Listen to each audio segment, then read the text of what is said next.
have low vision, or another print disability that makes reading, holding a book, or turning a page difficult or impossible. The content is copyrighted by the respective publishers. For more information, please visit us on the web at nfradioreading.org. The Niagara Frontier Radio Reading Service now presents a reading of articles and features from USA Today for Thursday, February the 19th, 2026. Your readers today, Jim Duffy and Ken Trost. Beginning with the front page, the Fed, the United States bore 90% of tariffs burden. Americans paid for tax despite Trump's pledge. Daniel DeVries of USA Today writes, American consumers and companies paid nearly 90% of the cost of President Donald Trump's tariffs through late 2025, according to a new report from the Federal Reserve Bank of New York.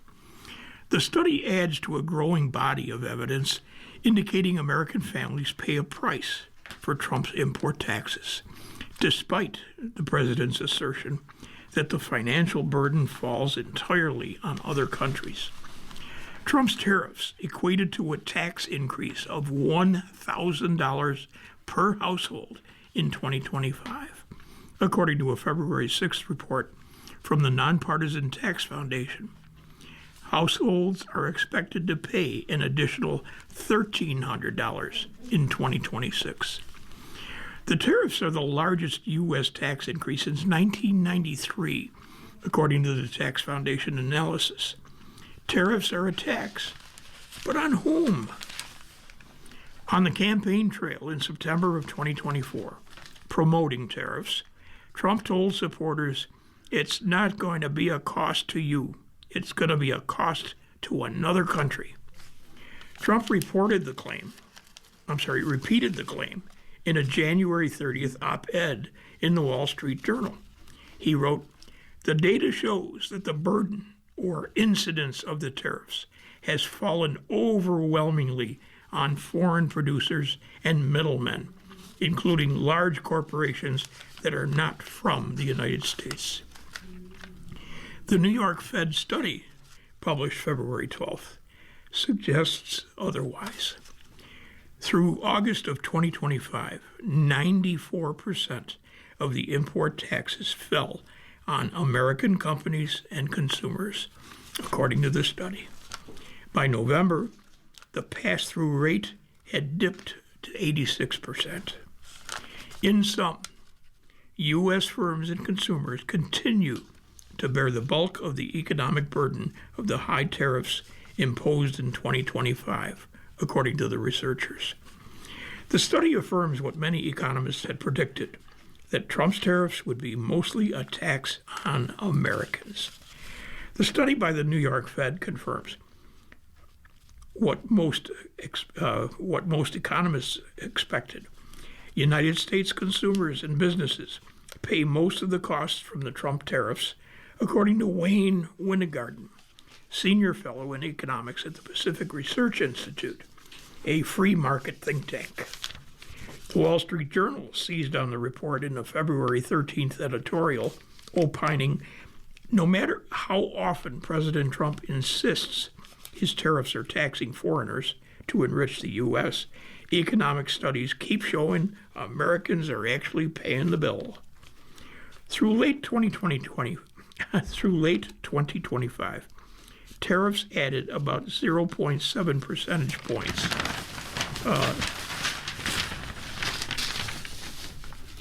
to the U.S. inflation rate, according to a November paper by the National Bureau of Economic Research. In other words, without tariffs, the inflation rate for September might have dropped from 3% to 2.3%. Trump's tariffs have inflated prices across a host of imported items, an effect visible in the January inflation report. The price of household furnishings and supplies rose 3.8% from January of 25 to January of 26, Furniture and bedding prices, 4%. Prices for dishes and flatware rose 5%. Now, tariffs are complicated. The actual costs are typically split between exporters in one country and importers in another. The New York Fed provided this example.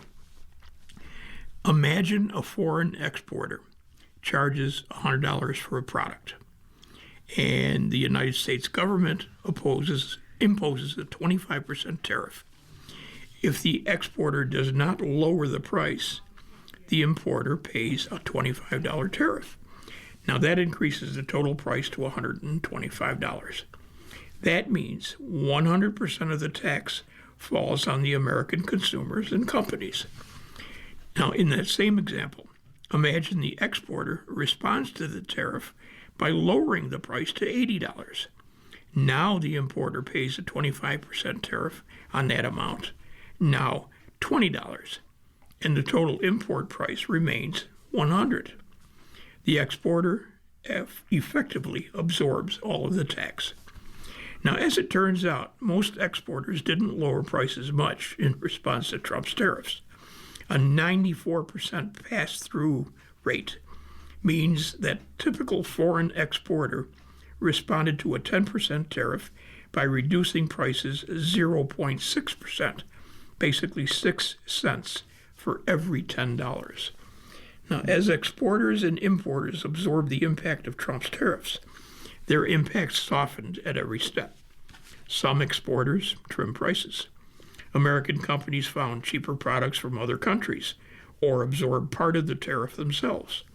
In the end, roughly 20% of Trump's tariffs reached actual consumers, according to the National Bureau of Economic Research paper. RFK Jr.'s first year has been a mixed bag. 7 actions helped take the pulse of the MAHA, from Sarah Manasusko of USA Today. It has been 1 year since Robert F. Kennedy Jr. was confirmed as Secretary of the Department of Health and Human Services. How's he doing?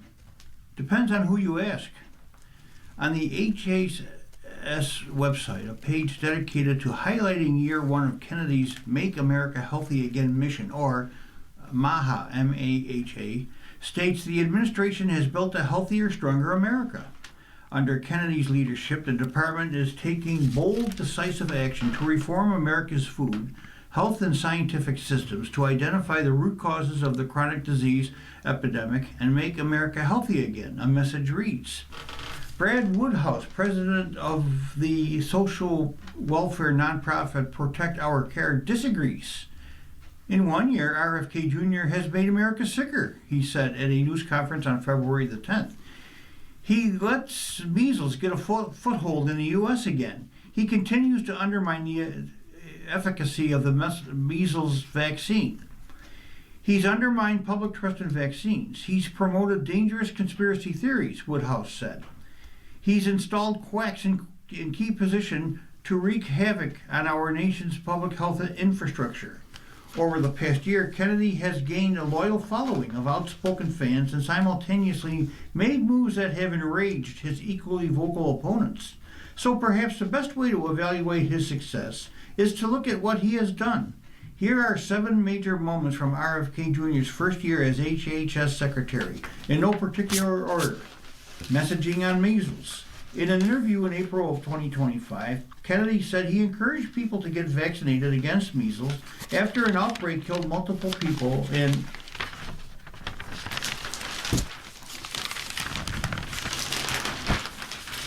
the United States. The first fatalities in the nation in a decade from one of the world's most highly contagious diseases.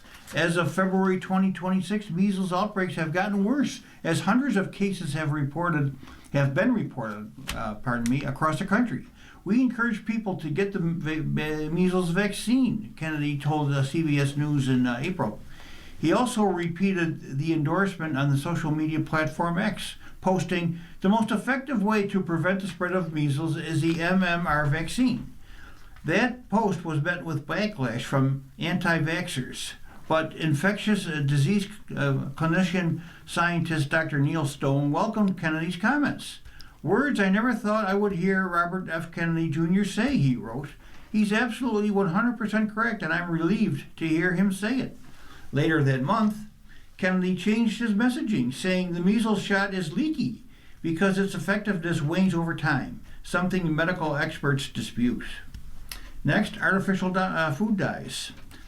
In April of last year, Kennedy announced plans to remove certain artificial dyes from the U.S. food and drug supply, a step toward one of his campaign promises. For too long, some food producers have been feeding Americans petroleum-based chemicals without their knowledge or consent, he said. Food activists and watchdog groups have said the move is a step in the right direction. The Food and Drug Administration has said it would phase out all petroleum-based synthetic dyes from the nation's food supply by the end of this year. No formal agreement or legislation was passed formally banning the substances. Instead, HHS and the FDA have a mutual understanding with the food industry that the dyes will be progressively removed, according to Kennedy. His stated autism deadline. One thing Kennedy failed to do was meet his announced deadline for finding an autism cure by September of last year, a goal many experts pushed back against because research has shown there is no singular cure to autism spectrum disorder. Kennedy later walked back his deadline, saying it would take more time. In September of 2025, however, conversations about autism reached a fever pitch after President Trump said the FDA believed the use of acetaminophen, the active ingredient in Tylenol and many cold and flu medications during pregnancy, is associated with an increased risk of autism. But many medical experts, citing comprehensive studies, have said the medication is safe. A major study published in 2024 that followed nearly 2.5 million children in Sweden over 25 years found that acetaminophen use during pregnancy did not increase the risk of neurodevelopmental disorders in children. Multiple medical organizations, including the Society for Maternal Fetal Medicine, the American College of Obstetricians and Gynecologists, and the American Psychiatric Association, endorsed using acetaminophen during a pregnancy. A strong base of evidence shows that acetaminophen taken as directed is safe for use during pregnancy, the APA said in a statement after the administration's announcement. Childhood vaccines. On January the 6th, the HHS said it was revising its childhood immunization schedule to recommend 4 fewer vaccines, including those for rotavirus, influenza, meningococcal disease, and hepatitis A. Those shots have now been moved to shared decision-making between parents and healthcare providers, not an outright recommendation. There was also a change for the human papillomavirus, or HPV, vaccine. Now only 1 dose is recommended. The guidance had been a 2 or 3 dose series depending on age at initial vaccination. Last year, the CDC also changed recommendations for the hepatitis B and COVID shots. With the updates to the Hep B vaccine, the CDC officially ended a long-standing recommendation that all newborns receive the vaccine at birth, leaving it instead to parents in consultation with a healthcare provider to decide. Though the changes advance one of Kennedy's long-term goals, public health experts have said it might come at the expense of children's health. Dr. Andrew D. Racine, president of the American Academy of Pediatrics, called the changes dangerous and unnecessary. American children's lives are now at risk, added Michelle Shalofsky, executive director for the organization Families Fighting Flu. In a statement after the announcement, Kennedy said the decision protects children, respects families, and rebuilds trust in public health. U.S. dietary guidelines. Though it was announced later than had been expected, Kennedy revealed new U.S. dietary guidelines on January 7th. Recommendations included more protein as well as less sugar and ultra-processed foods. The guidelines also loosened restrictions on alcoholic drinks. As Secretary of Human and Health Services, my message is clear. Eat real food, according to Kennedy. Many nutrition experts across the aisle praised the emphasis on eating whole foods, but some found other messaging misguided. For example, the new guidelines came with a newly flipped food pyramid, which visibly put red meat at the top. But saturated fats found in red meat and dairy products put you at increased risk of obesity and cardiovascular disease. Dr. Daniel Dunham, chairman of the medicine at Lenox Hill Hospital, told USA Today. Dunham also noted that many Americans struggle with access to fresh food. A new vaccine panel. You're listening to a reading of today's USA Today on the Niagara Frontier Radio Reading Service. The time is 12:15. Continuing, in June of 2025, Kennedy fired all 17 sitting members of the Centers for Disease Control and Prevention's Advisory Committee on Immunization Practices, or ACIP, an independent expert panel that helped the agency establish vaccine recommendations for more than 60 years. He appointed new members, including some vaccine skeptics, a few days later. Kennedy's move went against what he had promised in his confirmation hearings, that he would maintain the advisory committee's composition. Kennedy said at the time that a clean sweep will reestablish public confidence in vaccine science. Some who follow the Make America Healthy Again movement praised his decision, but former health officials and some medical experts worried the firings would sow distrust in the public health system and in vaccines that have been found to be safe and effective. And finally, the HHS roles and funding. Shortly after his confirmation in March of last year, Kennedy announced thousands of job cuts at HHS, eliminating about 1 in 4 federal health agency jobs. Kennedy later said some programs and employees purged in the dramatic HHS restructuring would be reinstated, saying they were mistakenly cut. Personnel that should not have been cut were cut, he told ABC News in May of last year. We're reinstating them, and that was always the plan. Biologists help condors soar again. Endangered species captured and treated to overcome a lead threat.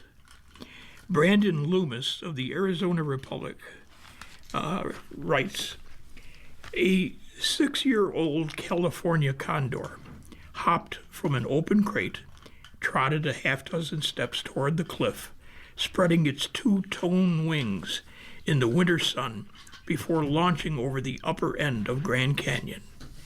Condor number 987's return to the wild after about 2 weeks in captivity offered a splendid vision of recovery for North America's largest land bird.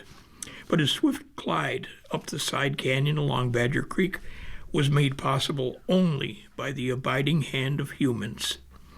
Biologists capture and treat the endangered species, which scavenge elk and deer carcasses, only to court death by ingesting lead fragments that some hunters leave behind.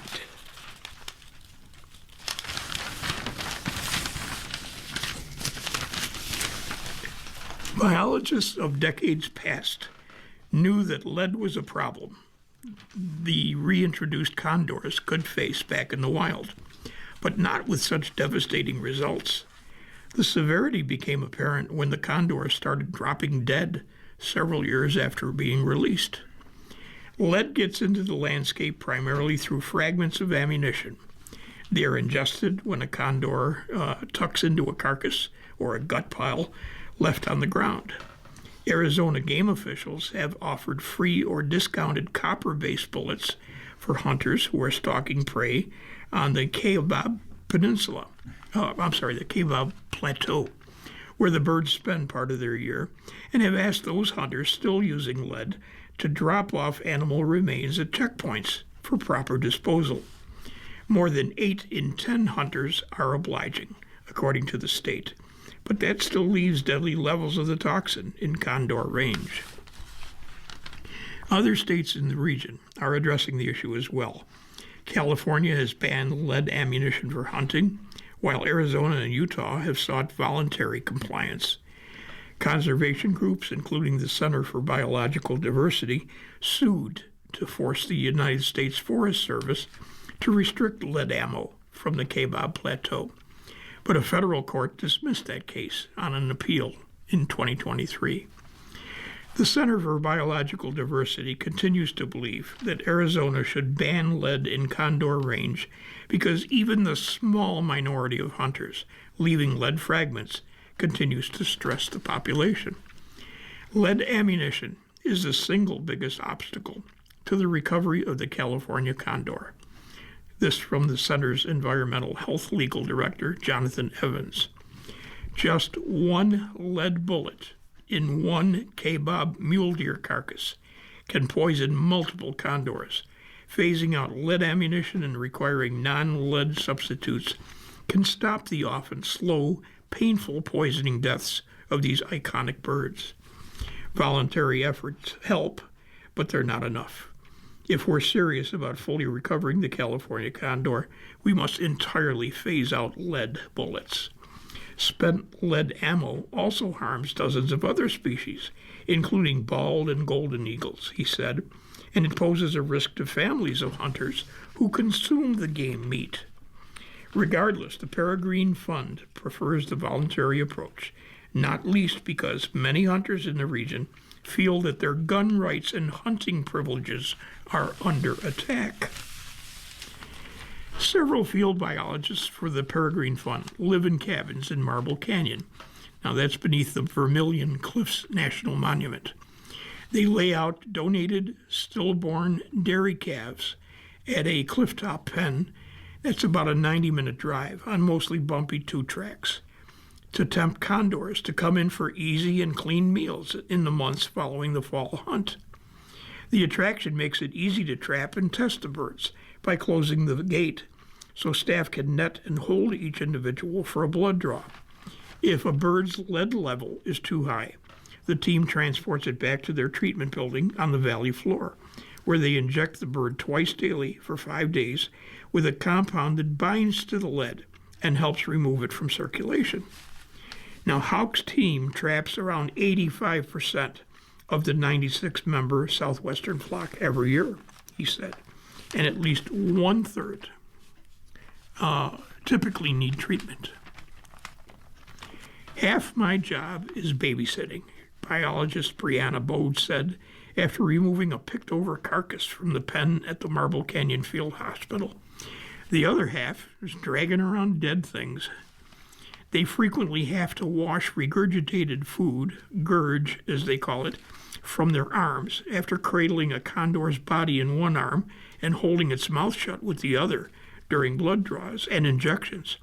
On rare occasions, a condor might bite, inflicting gashes from a beak that can easily shear cowhide. Despite all that, it's a dream job.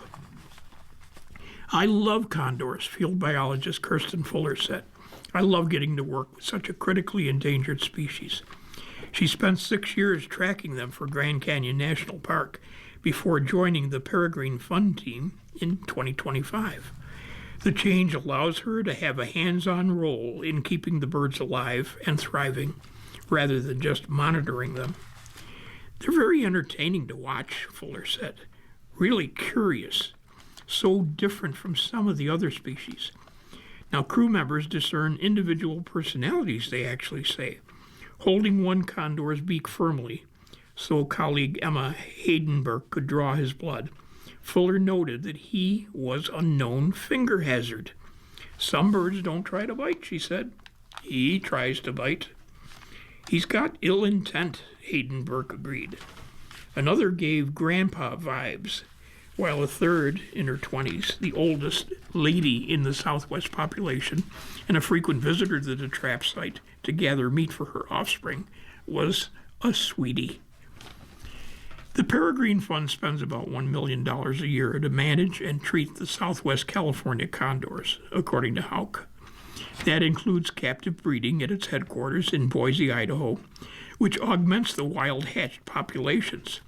In the last year, he said, the organization lost about 1/3 of its funds from canceled federal grants, money it will have to make up through increased fundraising. We just have to work harder, he said.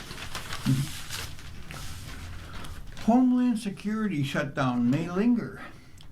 Lawmakers are scattered and gaps remain. From Zachary Shermel of USA Today. A federal agency critical to air travel and disaster relief is mired in a funding crisis, and there's no immediate end in sight. Lawmakers recessed from Capitol Hill on February 13th, just before a partial government shutdown reached the Department of Homeland Security. Influential senators jetted off to Munich, Germany for a security conference. Some were still overseas for President's Day, while other lawmakers went back to their home districts. With members of Congress still peppering the country and globe, the likelihood of bringing a swift resolution to the funding impasse is low. Since federal immigration enforcement officers killed Alex Preddy and Renee Nicole Good in two separate incidents in Minneapolis in January, Democrats have been demanding that the White House and congressional Republicans accede to a list of reforms. Just look at every police department across the country. They don't walk around in masks, Senate Minority Leader Chuck Schumer, Democrat from New York, said on CNN on February 15th. They don't walk around unidentified. But Trump administration officials and GOP leaders have publicly said some of the Democrats' asks are non-starters, including a proposed ban on mask wearing. They argue masks help to prevent agents from being doxxed. The White House and Democrats have continued negotiating, but those talks weren't quick or productive enough to prevent the funding lapse from starting at the end of last week. Clearly, if they wanted a solution, they would at least allow additional time to negotiate, Senate Majority Leader John Thune, Republican from South Dakota, said on Fox News on February 12th, referring to Democrats. Even if the White House and Democrats managed to reach an agreement, it would take several days for lawmakers to return to Washington. They're scheduled to be recessed for a full week, with the next Senate vote not set to take place until February the 23rd. Trump's State of the Union address is scheduled for the next night, February 24th. Now, what are most likely scenarios for funding DHS? Despite the shutdown, much of DHS is still working. Officials have said they can tap into a funding surplus for immigration and customs enforcement for an indefinite period of time. TSA employees are still manning airport lines, though without pay. And the Coast Guard remains on the job, though it has scaled back activities to its most critical operations. Eventually, DHS will need to be fully funded again to avoid big problems. The head of the Federal Emergency Management Agency, for instance, has warned that the crisis will severely disrupt his ability to reimburse states for disaster relief costs. That could happen in one of two ways. First, Democrats in the White House could reach an agreement, though there's still no indication that the two sides are any closer to doing that. As pain from the shutdown increases with longer airport security lines, possible delays in disaster relief, or uproar from DHS workers themselves, the pressure will increase on both Democrats and the Trump administration to end the standoff. Or Democrats could decide they want to buy time and push for another short-term extension to fully fund DHS again while talks continue. They bucked that option already, blocking a test vote in the Senate on February 12th. The NTSB warnings missed before the D.C. crash. A final report recommends changes in safety systems. Zach Wichter of USA Today writes, the National Transportation Safety Board on February 17 issued its final report on the January 29, 2025 collision over the Potomac River between an Army Black Hawk helicopter and an American Airlines regional jet that killed 67 people. The report was dated and compiled after the agency's January 27 board meeting. Throughout its investigation, the agency suggested that complex airspace around Ronald Reagan Washington National Airport, or DCA, along with technological issues and unclear guidance, all contributed to the disaster.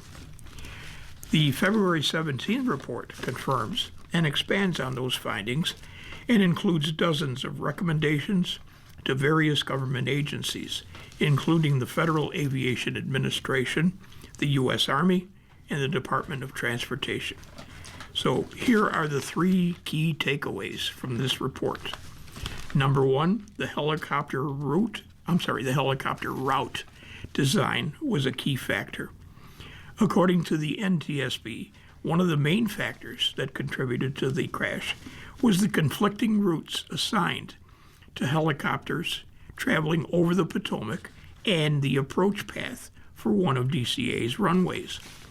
The probable cause of this accident was the Federal Aviation Administration's placement of a helicopter route in close proximity to a runway approach path. Their failure to regularly review and evaluate helicopter routes and available data, and their failure to act on recommendations to mitigate the risk of a mid-air collision near Ronald Reagan, Washington National Airport, NTSB's write-up said. Second, available technology could have helped. You're listening to a reading of today's USA Today on the Niagara Frontier Radio Reading Service. The time is 12:30. Again, to repeat, number 2 is the available technology could have helped. One of the biggest criticisms from lawmakers and investigators was that military aircraft flying through civilian airspace routinely did not make use of a tracking capability known as ADS-B, which broadcasts an aircraft's location to pilots. Military flights routinely turned off those capabilities even on non-combat missions. The Senate in December passed a bill that closed most ADS-B related loopholes and would require almost all flights around Washington, D.C. to broadcast their locations, but it has not yet been taken up by the House of Representatives. And finally, number 3, the FAA's safety system needs revamping. The NTSB report also criticized the FAA for not taking complaints and warnings about the situation around DCA's airspace seriously. Many of the findings in this report on the DCA mid-air collision point to issues that have persisted for years, and they are issues I've been sounding the alarm on for years. There is an unacceptable culture of complacency at the FAA, and the agency's failure to heed those alarms meant it was always a matter of when, not if, one of the near misses at DCA would become a deadly tragedy. This from Senator Tammy Duckworth, Democrat from Illinois, in a statement following the release of the report. The Senate last week passed legislation requiring a review of the FAA's safety management system to address risks and prevent future incidents.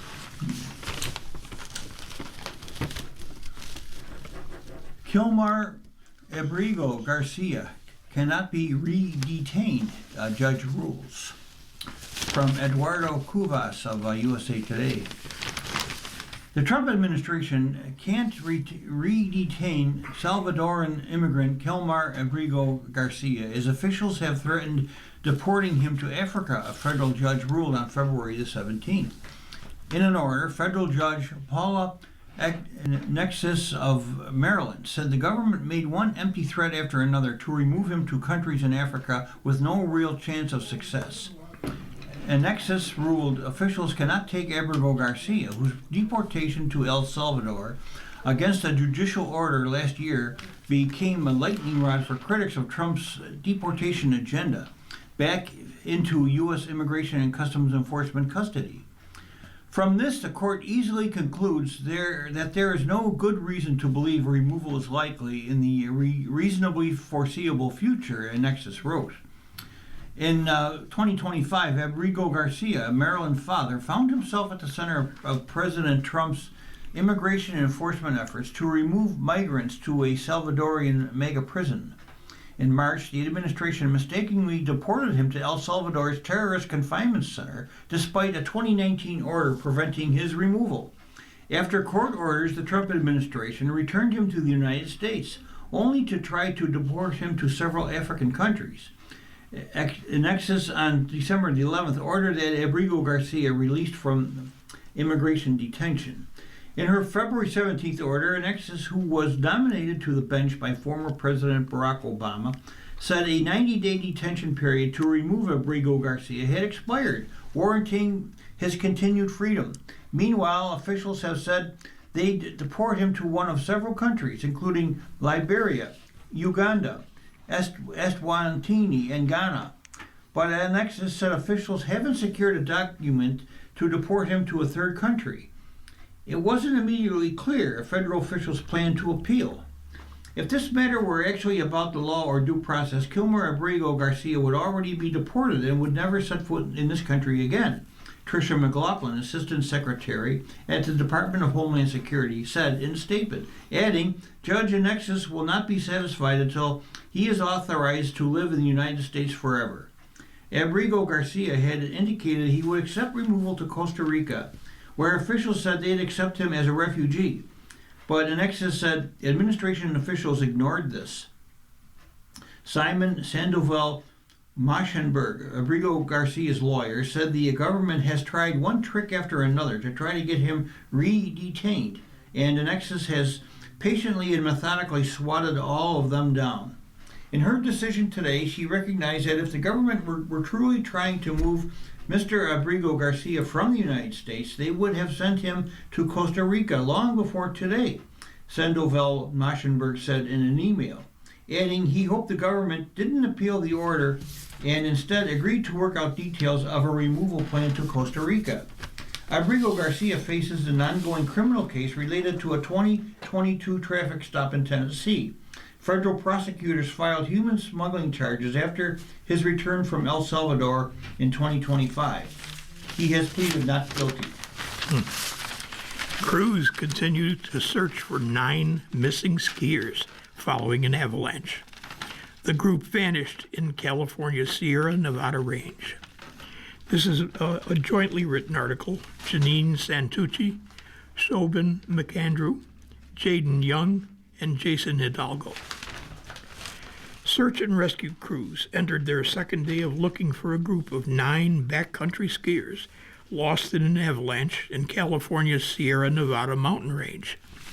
The skiers vanished February 17 after the avalanche swept through the Castle Peak area northwest of Lake Tahoe at about 11:30 in the morning, according to the Nevada County Sheriff's Office. They were part of a group of 15 returning from a stay at remote huts just north of Donner Pass.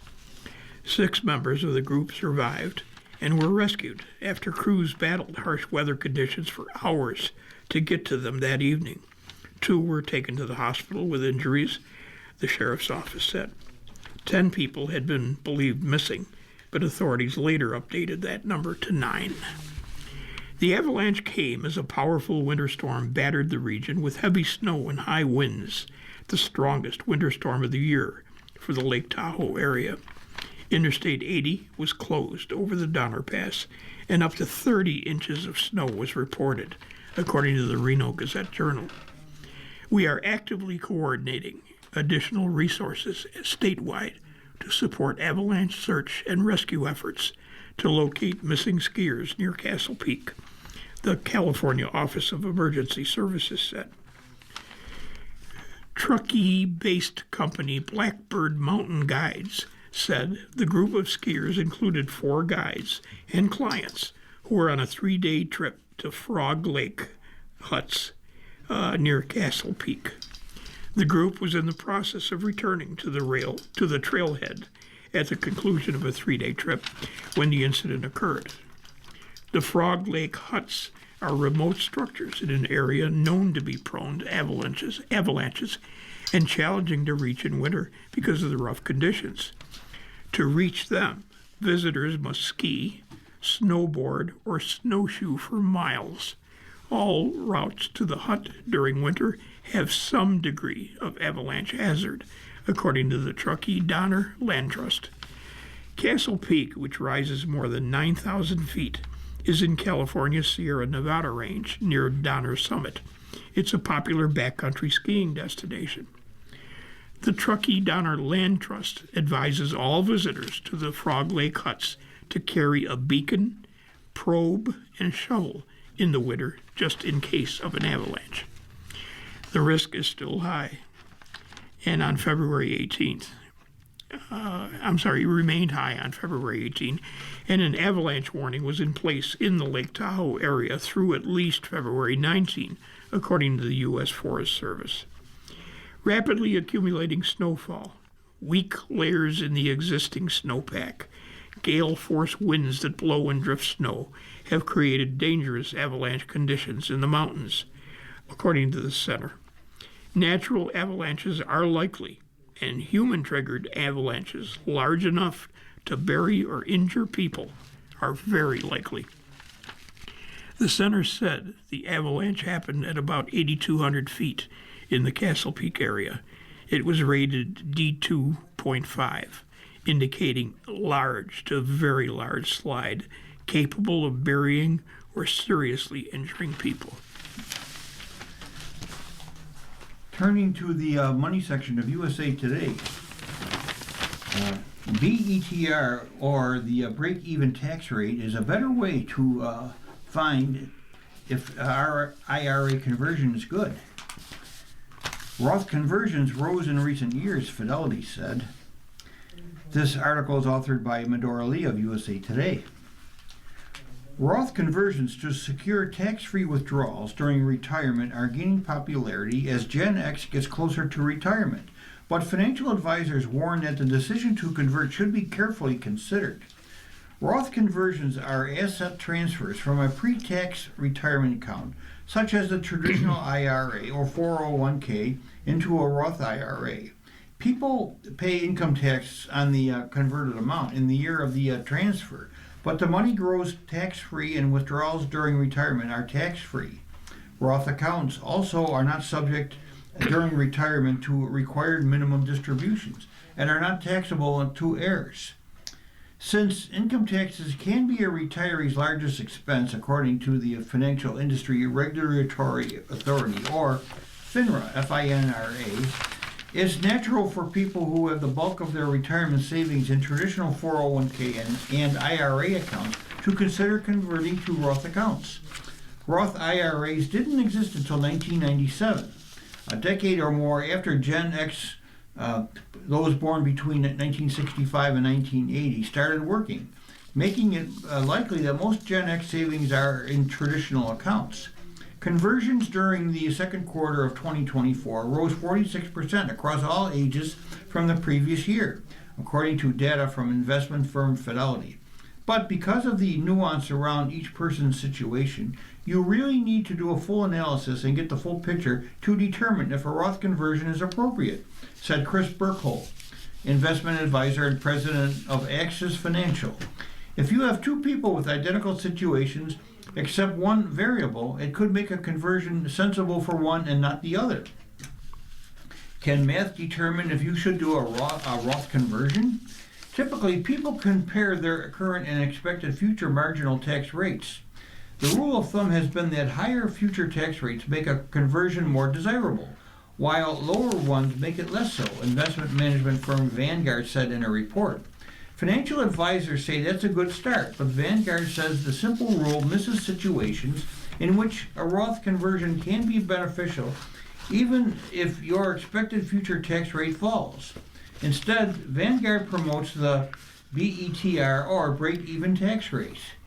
BETR is the future tax rate at which it makes no difference whether you convert or not. It can be calculated using Vanguard's Roth BETR calculator. How does BETR work?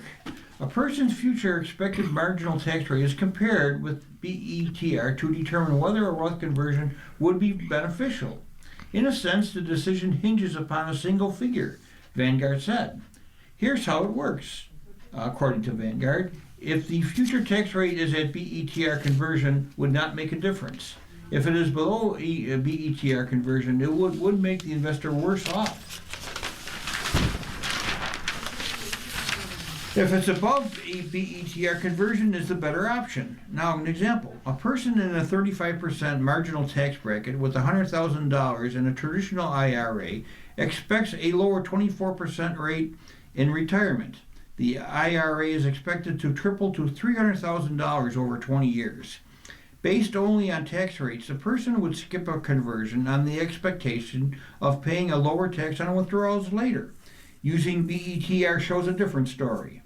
Without a conversion, the balance would be $228,000 after paying the 24% tax, or $72,000 at withdrawal. A Roth conversion would cost $35,000, or 35% in upfront taxes. Assume the $35,000 would have doubled to $70,000 after taxes had it remained invested. That lost growth would reduce the balance at the end of 20 years to $230,000. Despite the lower expected future tax rate of 24%, the conversion would have yielded $2,000 more, according to Vanguard. Now, Vanguard used this equation, $300,000, which I don't understand is the rest of this equation because I'm not very good in math. Since then, let me continue here. Is there more to consider when deciding on Roth conversions? BETR is a great rule of thumb as a place to start, but it doesn't get into the weeds of someone's specific situation. People also need to look at soft considerations, he said. Those could include how much is saved in tax, for example, brokerage or money market accounts, pre-tax, for example, 401k or IRA, and tax-free Roth or health savings accounts. Future sources of income, such as traditional pensions, tax-free military benefits, and Social Security should also be considered. Then, expenses need to be brought into the equation, like how much is going to be spent in retirement and any legacy goals, according to Burkhout. Most people don't realize that leaving a large pre-tax IRA to their children could force them to pay more in taxes as well. Some people might not care about this, but others may want to be conscientious of what their kids pay in taxes. By law, most non-spouse IRA beneficiaries must fully distribute the account by December 31st of the 10th year following the original owner's death. If the person who died was already taking a required minimum distributions before death, the heir must continue taking annual RMDs and have the account depleted by the 10th year. Distributions are taxed as income. You're listening to a reading of today's USA Today on the Niagara Frontier Radio Reading Service. The time is 12:46. Heating bills are leaving residents speechless. An Arctic blast after storms is fueling rising costs. Janine Santucci of USA Today writes, when Tracy Klossner opened up her utility bill this month, she immediately walked over to her thermostat and turned the temperature down a few degrees. A resident of the Rochester, New York area, Klossner is no stranger to harsh winters, but a stretch of consecutive days of temperatures that hardly cracked the 20s and dipped to below zero was longer than Klossner, age 54, is used to. It shows in her bill for the month ending on February the 2nd, which clocked in at more than $720 for her 2,600 square foot single-family home. I was just utterly speechless, said Klossner. She's a purchasing manager, by the way, for a small manufacturing company.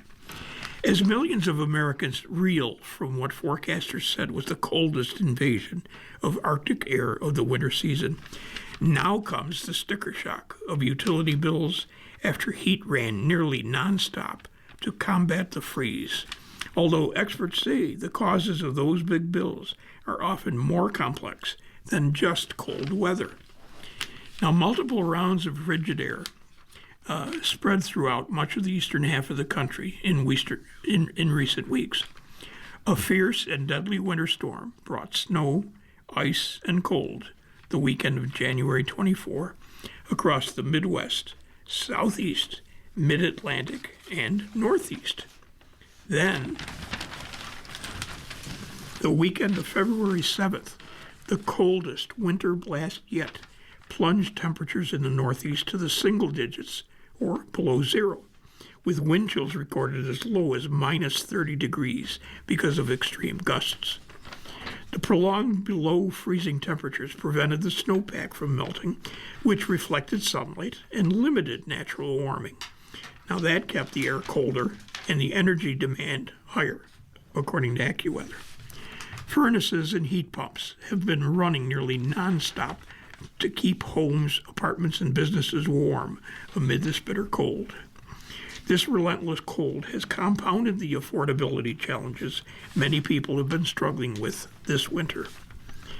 The average heating demand in regions that dealt with the cold blasts was estimated at 115 to 150% above normal. Heating costs can vary widely depending on the type of heating source and location. Electricity is the most expensive heating source this winter, AccuWeather reported. More than half of Americans are likely to see high heat costs because of the cold. 30% to 40% of homes in New England rely on home heating oil, which involves filling up a tank that can last a while. The sticker shock may not be as high for those homes because they would have filled up before the season began. Electricity bills during the roughly 25-day cold spell were expected to run hundreds of dollars over normal for some households. America has not experienced a winter with this many dangerous impacts and costly disruptions since 2021, according to Porter. Now, Klossner uses a mix of electric and gas to heat her home, with a furnace that runs on electricity and a water tank and stove that run on natural gas.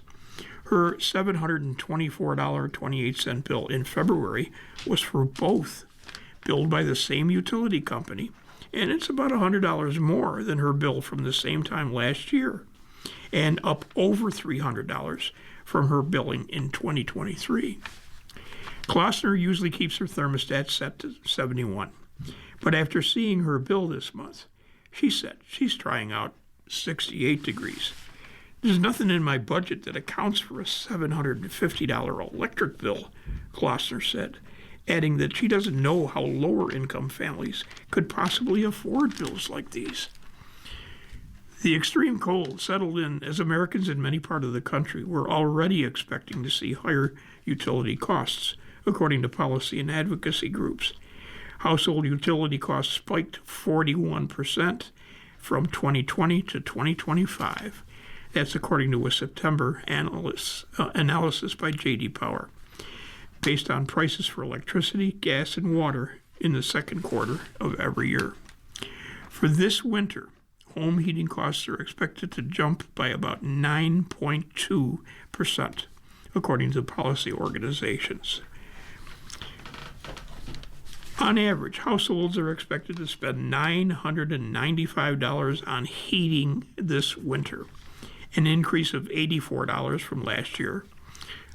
The rising costs are the result of a combination of factors, the report said, including high interest rates, increasing the cost of financing power plants, rising natural gas costs, a higher demand for electricity in part due to data centers, aging infrastructures, and reduced federal incentives for renewable energy.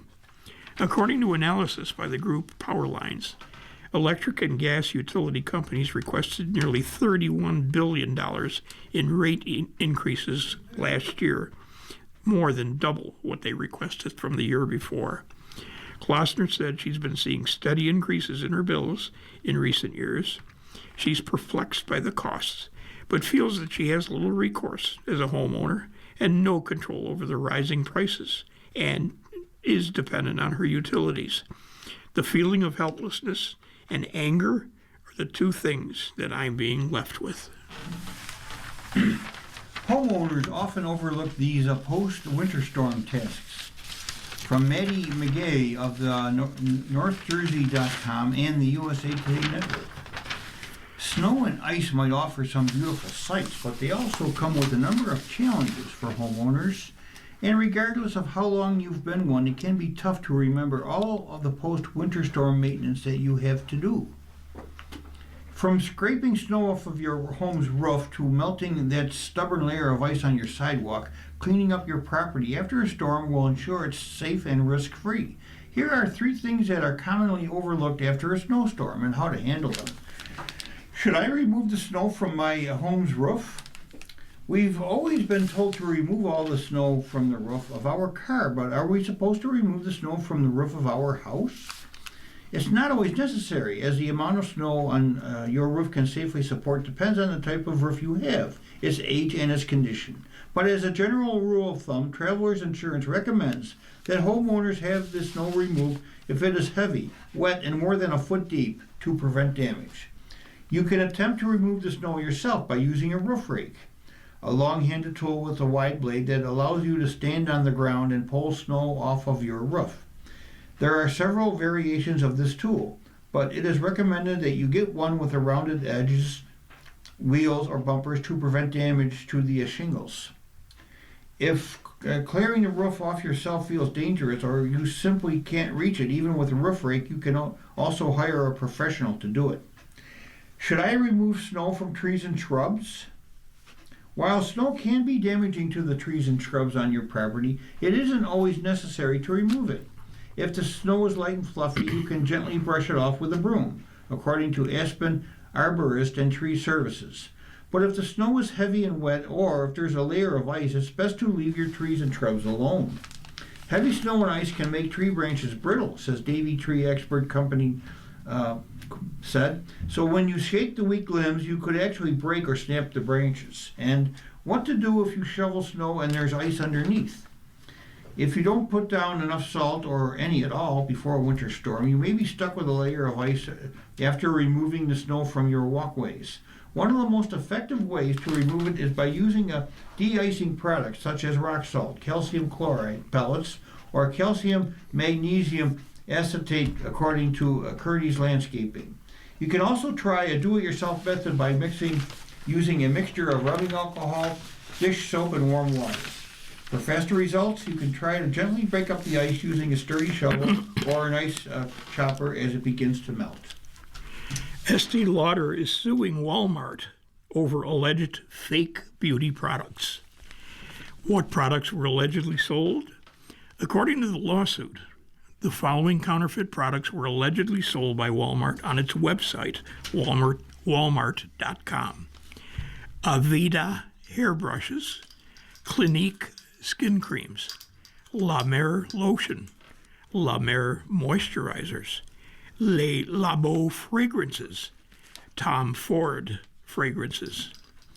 Estee Lauder is asking Walmart to pay money for damages as well as to stop any sales of the alleged counterfeit products and any other products bearing the beauty company's trademark. You're listening to a reading of articles from USA Today for Thursday, February the 19th, 2026. We are on the Niagara Frontier Radio Reading Service. We will return for more readings after this short break. Your readers today, Jim Duffy and Ken Drost.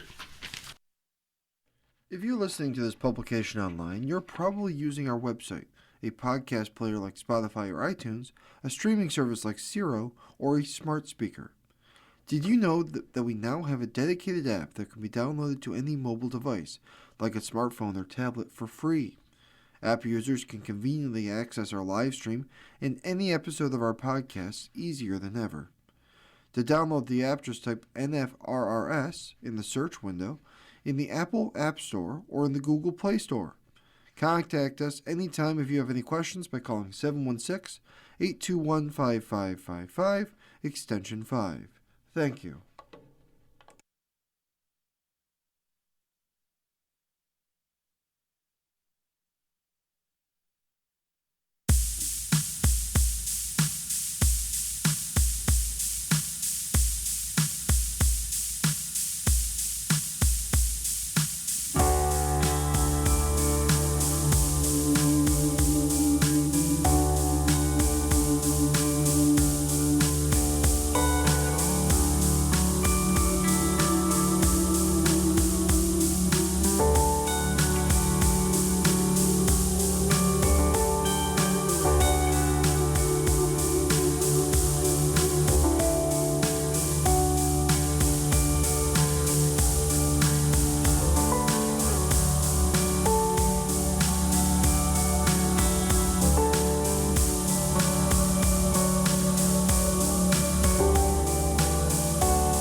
We'll continue now with our reading of articles from today's issue of USA Today.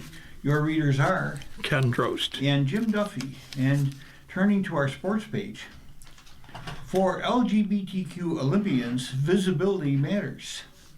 From Peyton Titus of USA Today. Connor McDermott Mustawi was never one for team sports. Growing up in Washington, D.C., speed skating appealed to him more than hockey. He didn't like the idea of other people depending on him. When he laced up his skates, McDermott Mustawi only wanted to be held accountable to himself. There was more to it than that, though, a more subconscious deterrent from sharing the blame and the glory of whatever transpired out on the ice with other people. Team sports were not a place for closeted gay kids like him. Now he's one of a record-breaking, according to Outsports, 49 out of LGBTQ plus athletes at the 2026 Milan Cortina Winter Olympics. An encouraging number, albeit small, equal to about 21.1% of Team USA. Still, McDermott Mustawi is glad to be part of the last generation to grow up without representation in sport. You have to believe it to achieve it, he told USA Today. Seeing more queer people, especially I feel like seeing more gay or queer men in sports is really important. There are 8 out LGBTQ plus athletes competing for Team USA at the 2026 Olympics. Seven of them are women. Downhill skiing gold medalist Breezy Johnson, figure skating gold medalist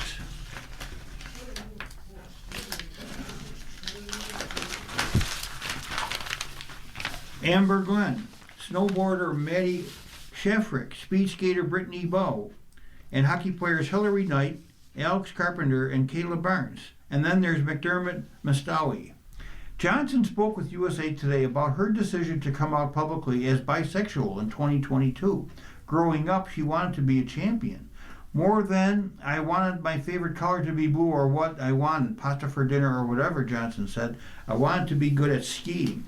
That meant doing what the greats do, which at that point meant being straight or keeping part of your identity a secret, at least until retirement.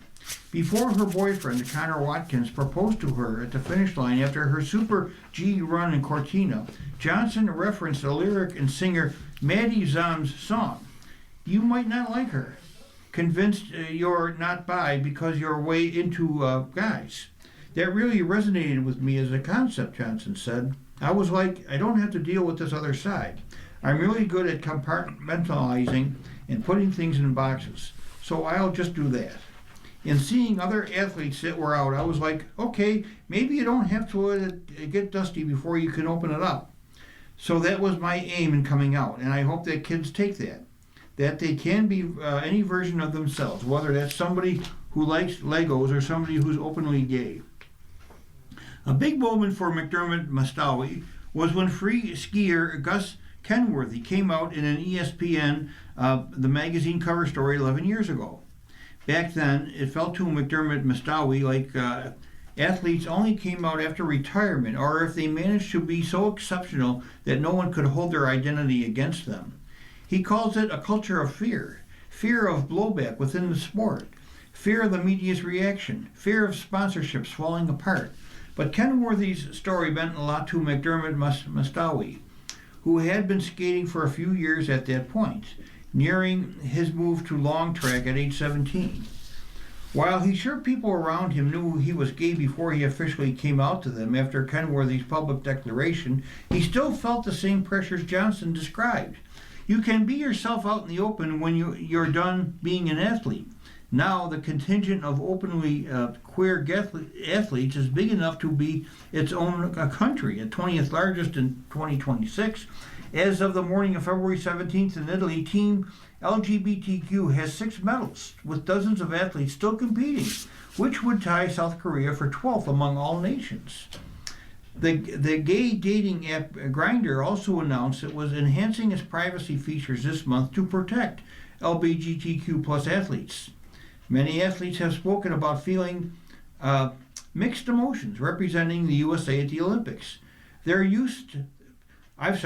used their access to sport's biggest stage to draw attention to topics they hold dear, LGBTQ plus athletes included. McDermott Mostawi feels there's never been a more important time for queer people to compete for Team USA. From bathroom bans to restrictions around the discussion of pronouns and sexual orientation in schools, to even the recent news of President Trump removing the pride flag from the Stonewall National Monument in New York City, McDermott Mostawi feels an obligation to be visible. Team USA is so diverse, he said.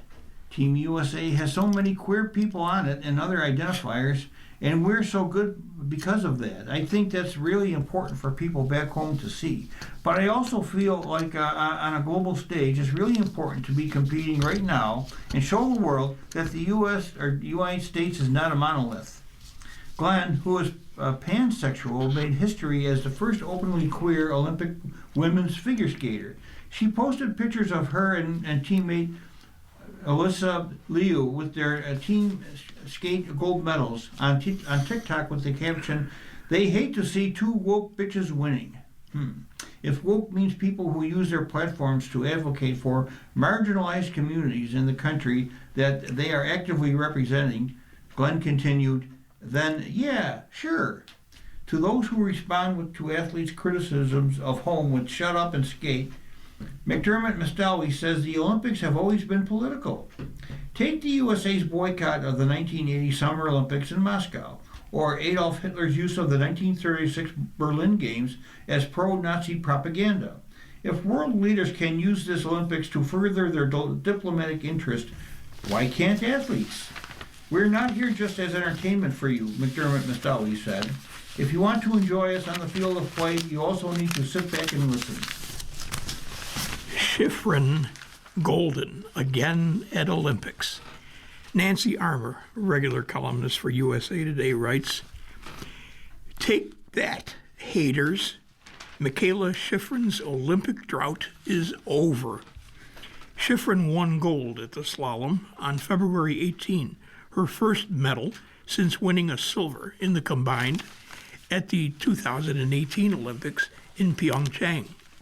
It snapped a 0-for-8 streak at the Winter Games, which included did not finishes in 3 events 4 years ago. It is Shiffrin's second gold in the Olympic slalom and third overall, tying her with snowboarder Shaun White and bobsledder Kaylee Humphries for second most golds by a U.S. Winter Olympian. Speed skaters Bonnie Blair and Eric Heiden each won 5. It also is Shiffrin's 4th Olympic medal, tying her with Julia Mancuso for most by a U.S. woman in alpine skiing. The American women finished the 2026 Milan Cortina Olympics with 3 alpine skiing medals, matching their second most at a single Winter Games. In addition to Shiffrin, Breezy Johnson won gold in the downhill, and Paula Molzon and Jackie Wiles won bronze in the team combined. It's only the second time the United States women have claimed 2 alpine golds at a single game. They won golds in the giant slalom and slalom in 1952. Now, Shiffrin finished with a combined time of 1.39.10, 1.5 seconds ahead of Switzerland's Camille Rast, who took silver, and 1.71 seconds ahead of Sweden's Anna Sven Larsson, who got bronze. The gold was all but assured after Shiffrin's blistering first run, which gave her a lead of 0.82 seconds over Germany's Lena Dürr. To put in perspective how commanding that was, there was as much distance between Shiffrin and Dürr as there was between Dürr and Austria's Catherine Troop, who was 10th.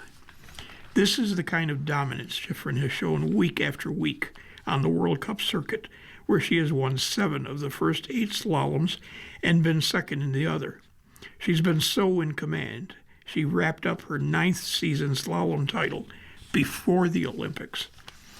But when Shiffrin struggled in the slalom portion of the team combined on February 10, finishing 15th out of 18, and dropping her and Breezy Johnson from 1st to 4th, it raised questions about whether the Olympics had become a mental hurdle following her struggles in the 2022 Beijing Games. Schifrin has more World Cup wins, 108, and podiums, 166, than any other skier, male or female, and she's been in the top 3 in more than 55% of her starts. She's the only skier in history to win a World Cup in each of skiing's 6 disciplines: downhill, Super G, giant slalom, slalom, combined and parallel, and she has the single-season record for wins with 17. Schifrin also has 3 Olympic medals, 2 of them gold, one in her first 2 Winter Games, which is what made Beijing so out of character. Schifrin did not finish a single tech run in an individual race. Her best individual was 9th in the Super G. But Schifrin looked better in the giant slalom here, finishing 0.30 seconds off the podium. Afterward, she sounded optimistic about the upcoming slalom race. After the team combined, I went out and did a really wonderful session of training with my team, focusing on some of those variables that were really destabilizing, she said, after the GS race. No matter how many runs of slalom I do, it never gets easier. It only gets, well, you become more aware of how challenging it is, she added.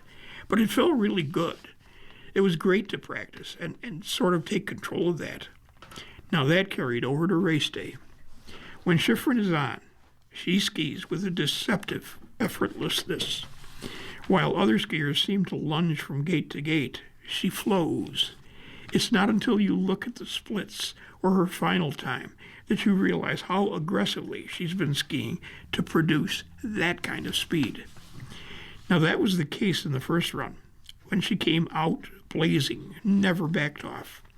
She had the fastest times in 3 of the 4 sections of the course and was just 0.03 seconds off the pace in the other. When she crossed the finish line, she gave a pump of her fist. Now the haters will have to find someone else to criticize. Coursework, 2 words, and then there's coursework, 1 word. Teenage Olympians juggle world-class sports and high school classwork. From Gentry Evans of USA Today. When Team USA snowboarder Jess Perlmutter gets finished chasing medals in Italy, she'll have homework to do. A lot of homework. I had like 42 assignments missing, like last week, Perlmutter said with a laugh, which is really bad. I'm usually a good student and only have like a few missing. Perlmutter and teammate Lily Dewanojavi completed February 18th in a final at the Winter Olympics. Perlmutter finished 6th and Damamaji were 11th. Each qualified by finishing in the top 12 of the women's shop style qualifying at Livigno Sports Park, which was a heck of an achievement considering this.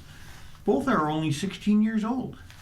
In snowboarding and freestyle skiing, that's not too young to represent the United States in an Olympics, and particularly these Olympics. Some of the brightest young stars in Livigno have been high school age kids. On the men's side, 17-year-old Americans Ali Martin, big air and slopestyle, and Alessandro Barbieri on the halfpipe have each impressed. We're young, Perlmutter said, but it's a pretty young sport, indeed. 10 of the 30 riders in the women's slopestyle qualifying, including Perlmutter and Dewanojavi, weren't born before 2007.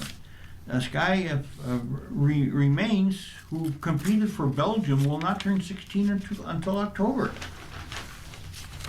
Obvious question, what are these kids doing for high school? Answer, the majority are taking online classes that offer the flexibility to complete coursework on their own time frames while competing globally. My schedule just got pretty busy, said Dwardja Norov. I wasn't really home that much. Online is definitely the move. It's pretty hard. I'm not going to lie. I am pretty behind on a lot of my schoolwork, but I do online school. so I can snowboard and just do it online whenever I have time. Yep. You're listening to a reading of today's USA Today on the Niagara Frontier Radio Reading Service. The time is 1:15.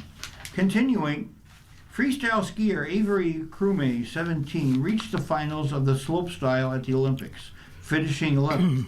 She is a native Canadian who chose to compete for the United States, and she does online school through my local high school, she says. My teachers are really kind, according to Crumey.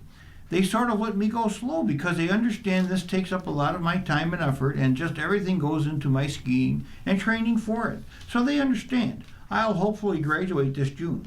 We're working up to that. Perlmutter, who is originally from New Jersey, attends the Killington Mountain School in Vermont, a school geared toward helping winter sports athletes pursue excellence on the slopes and in the classroom, this according to the school's website. It's not fully online, according to Perlmutter. I can go in there whenever I want and do school, just like a normal school. But, yeah, I just do it from a remote, especially at this level. Pretty much everyone, if they're doing school, they are doing online or a special program or something.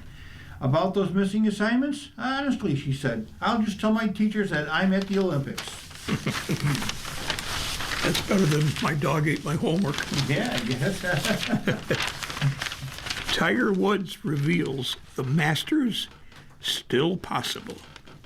Adam Schupak of Golf Week magazine writes, Tiger Woods is hitting full shots, but he still doesn't have a target date for his return to competition after having disc replacement surgery last October. But when asked if the Masters in April is off the table, Woods did not hesitate. No, he said, and smiled a sly smile. Woods, who became eligible for the PGA Tour Champions when he turned 50, late December, gave his most encouraging assessment that he might give the senior circuit a try after his 7th back surgery last year. That's a tally that includes having his back fused. It's challenging, he said, and now I enter a new decade. So that number's starting to sink in. Has us thinking about the opportunity to be able to play in a cart. That's something that, as I said, I won't do out here on this tour because I don't believe in it. But on the Champions Tour, there's certainly that opportunity. Woods could potentially make his Champions Tour debut at one of 3 events in March. The James Hardy Pro Football Hall of Fame Invitational in Boca Raton, Florida, the Cologuard Classic in Tucson, Arizona, or the Hogue Classic in Newport Beach, California. That's not far from where he grew up, if he wanted to get some pre-masters reps with the use of a cart. It's just sore. It takes time. Willie Z went through it, he said, referring to 29-year-old pro Will Zalatoris, who had his own back surgery last year and returned to action late last season. It took him a while to come back. Now, I'm a little bit older than Willie Z. Probably going to take me a little bit longer. My body has been through a lot. Now, Woods confirmed that he had resumed hitting full shots. Not well every day, he observed, but he didn't cite any setbacks on his road to recovery. It's just one of those things where it's each and every day I keep trying, progressing, working on it, trying to get stronger, trying to get more endurance in this body, and trying to get it at a level where I can play at the highest level again, he said. The quality of life was better back then because it was just new. It was my first operation. So I've had many operations since, so the body has been through a little bit more. The most telling moment, though, occurred when Woods was asked about the Masters, which he won for the 5th time in 2019, but missed last year, and for the 2nd time in the last 5 playings. While he may not be ready to announce a target date for his return, Woods made it abundantly clear that he's going to do everything in his power to be at Augusta National in April, and not just for the champion dinner. High-tech ice helps Stoles set records at the Winter Games. From Josh Peter of USA Today. United States speed skater Jordan Stolz will have a chance to set a third Olympic record in 3 races when he competes in the 1,500 meters at the Winter Olympics on the 19th. It wouldn't be possible without unsung heroes. That would be Mark Messer and his small crew managing the ice that created concerns before the Milano Cortina Winter Games began. The ice resides in a temporary arena, the first to be used during a Winter Olympics. One worry was that the presence of spectators would heat up the building, soften the ice, and slow the likes of Stolz. I knew it was a challenge, Messer, working in his 7th Winter Olympics, told USA Today Sports. They threw around a couple of different options when they finally decided on doing it in this building as a temporary track. It was just, okay, you've decided, so let's go to work. The use of pre-existing and temporary facilities are being used to reduce costs of hosting the Olympic Games. The plan appears to be working at the speed skating venue. Olympic records were set in 6 of the first 8 races. Stolz has set Olympic records in the men's 500 and 1,000. 2 of the 4 races he will compete in here, and said of the ice, the condition is actually really good. I'm not sure how they did it. Paul Golomsky, a member of Messer's crew, said, it's a miracle. Messer said the ice is a little bit noisier underneath than in permanent rinks. There's some hallways underneath. There's insulation on the bottom, said Messer, whose full-time job is director of the Olympic Oval, a covered speed skating oval built for the 1988 Winter Olympics in Calgary. And that gives us some challenges because we're taking a 6-ton Zamboni onto the ice. In fact, 2 Zambonis roll onto the ice at once. We need to have a thick ice to be able to keep the weight of that machine, Messer said. So we are having some challenges with the weight of the machines, and we don't want to make the ice any thicker because then we lose control of the temperatures a little bit. So we're trying to run as thin as we can so that we can get the refrigeration from the bottom to the top where the skaters are, and thick enough that we're not having blowouts from the Zamboni tires. When Messer and his crew track these issues, monitoring temperature of ice is the key. We're running around -9 degrees in the middle of the ice, he says. This is not to suggest everything has gone perfectly. Oh no, Messer said. Things change daily. The ice is moving all the time. We've had the ice move and crack where it's pulled apart. One of the antennas in the ice pulled the wire apart, so everything's in constant flux. There's a hollow spot today. It sounds solid tomorrow, but the next day it's somewhere else. It's a constant shifting, and we keep a really vigilant eye on the conditions out there. Messer is not working alone. He said he's got 3 Zamboni operators from North America and a crew of the contractor that installed the refrigeration. We have somebody that's working on just keeping the refrigeration going into the rink, and there's somebody outside that's supplying the coolant that we bring into the rink, he said, adding 3 companies are involved in the operation. And I think there's one of the challenges, too, is kind of getting everybody on the same page and seeing who does what and being able to coordinate the 3 or 4 different groups. In the second speed skating race at the Milan Cortina Winter Games, American Casey Dawson finished 8th in the men's 5,000. I think the ice conditions can be variable here compared to other rinks because all the other tracks are permanent and they can control conditions a lot easier, Dawson said afterward. So from day to day here it's been a little different. And on race day it's going to be a little bit harder to control the temperature and everything because having everyone in the stands is going to warm up the building. Others voiced similar concerns. But 2 days later, Stolz set an Olympic record in the men's 1,000 meters and offered his stamp of approval for the ice. Well, it's nice to hear that Jordan thought it was good, Messer said. We're getting some pretty positive feedback. Heading into the Winter Olympics, Messer said his hope was the speed skaters would be able to challenge a few of the Olympic records. I thought it in Binghamton at the 2020 Winter Olympics, we had some really fast times.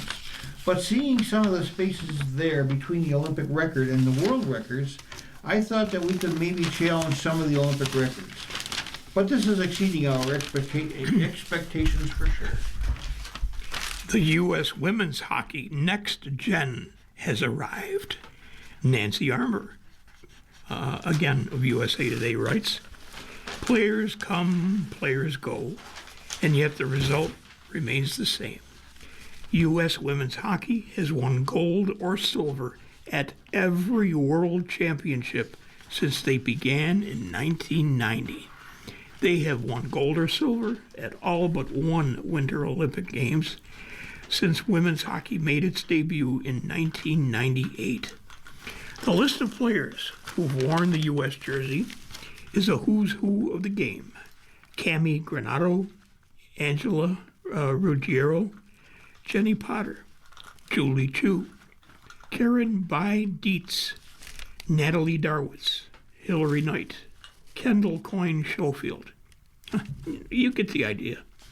Now, while nothing is said outright, every young player knows that history and has no interest in being part of the team that screws it up.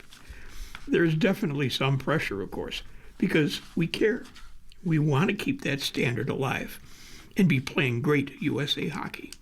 This from Carolyn Harvey, who, despite still being a senior at the University of Wisconsin-Madison, is playing in her second Olympics.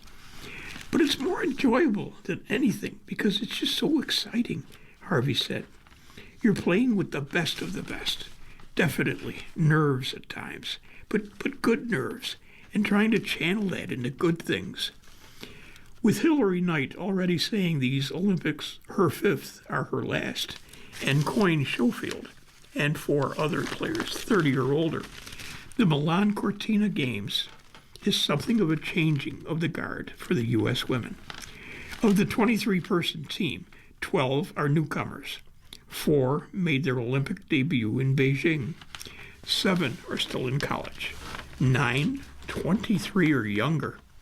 Of the 10 Americans who were on the list of scoring leaders, though, through the first 5 games at the Olympics, 7 were under 25. Now that includes Harvey, who leads all scorers with 9 points. You know, it's fun to see a younger version of yourself in them and kind of remind you where you were when you were their age, Coyne Schofield said. But also just taking a step back and realizing how incredible they are. They're leaders in their own way. They are young in age only. They've won. They've scored big goals. They've carried a team on their back. They've won national championships. They've done it all.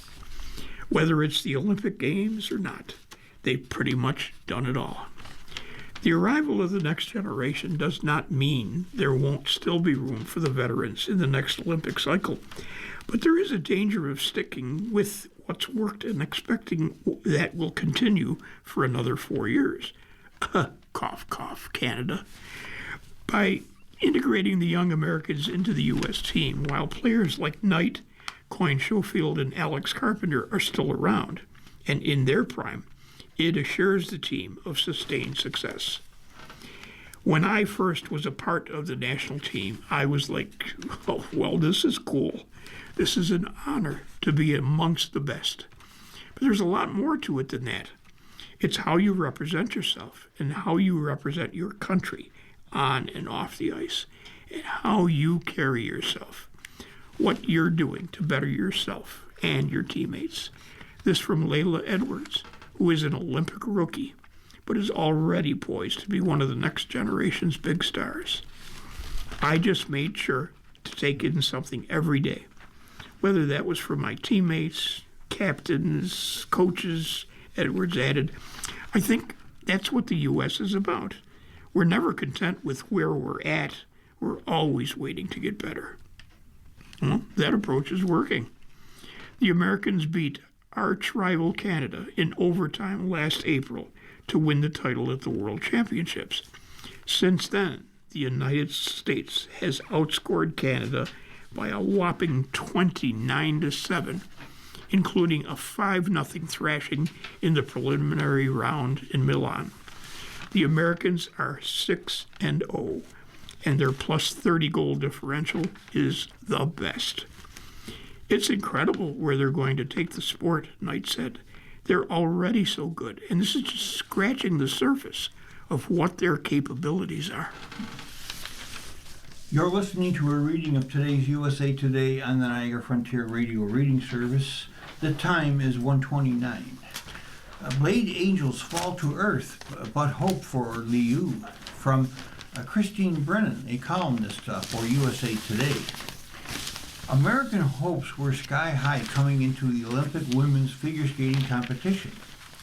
Could there be a U.S. sweep of the medals? Would the 20-year U.S. medal drought finally end? Who would be the breakout star among the trio known on social media as the Blade Angels?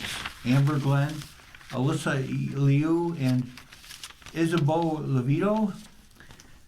Then they all skated the short program on February 17th, and two of the Angels fell back to earth, becoming so upset they didn't stop to speak to waiting journalists. In stark contrast with how Ilya Malinin handled this horrible long program on February the 13th. Liu, 20, the reigning world champion, was the one who did answer reporters' questions after a terrific short program that landed her in third place. A perfect position for her going into the deciding long program, which will be held February 19th. It just humbles me so much, and I'm really grateful for it all, the good and the bad, she said. I want to keep growing. I just want to keep experiencing new things. Levito, who was 18, also skated well in her first appearance in these games, but finished in 8th due to the plethora of well-skated programs ahead of her. But Glenn, the reigning 3-time U.S. champion, made a massive mistake in her short program, popping her planned triple loop into a double, which then received no points because the jump must be a triple, dropping her into 13th place overall.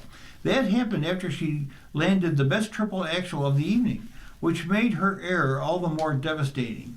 Glenn, who was 26, broke into tears when she finished her program and was doubled over, crying as she received her scores. A U.S. figure skating spokesperson said Glenn would not be speaking to reporters. Meanwhile, Levito just walked by the assembled U.S. journalists without stopping for reasons unknown. While sadness enveloped the American trio, there was nothing but joy for the incredibly deep Japanese team. Amy Nakai, an entertaining 17-year-old with a triple axel to die for, won the short program with 78.71 points, just ahead of veteran countrywoman Kaori Sakamoto, the 3-time world champion and 2022 Olympic bronze medalist, who finished with 77.23. Liu was next with 76.59 points, followed by the third member of the Japanese team, Mone Shiba, with 74.00. If anyone is sweeping the medals in this event, it's Japan. Meanwhile, the fallout for the Americans is clear. With the quality of skaters ahead of them, both Levito and Glenn are all but out of the medal hunt. But Liu, she's right where she wants to be. Moving on to the life section. Nuodum mocks Cher's flub as Train Dreams cleans up. Whatever that means. This is a movie article, Independent Spirit Awards. Brian Alexander of USA Today writes and hopefully explains. The 2026 Independent Spirit Awards host, comedian Ego Nuodum, wants Cher to try pronouncing her name on the award stage next. SNL alum Nuodum made fun of Cher's Grammy Awards flub when the music legend presented the Record of the Year award mistakenly to Luther Vandross, who died in 2005, and pronounced the late singer's last name as Grandros. I'm going to make a movie called Ego Nuodum's Day, Nuodum said during the Indie Spirits Awards opening monologue. It's just going to be me in an Epsom salt bubble bath listening to Luther Vandross. And when y'all give me my award, I hope Cher presents it to me because I would love to hear her try to say my name.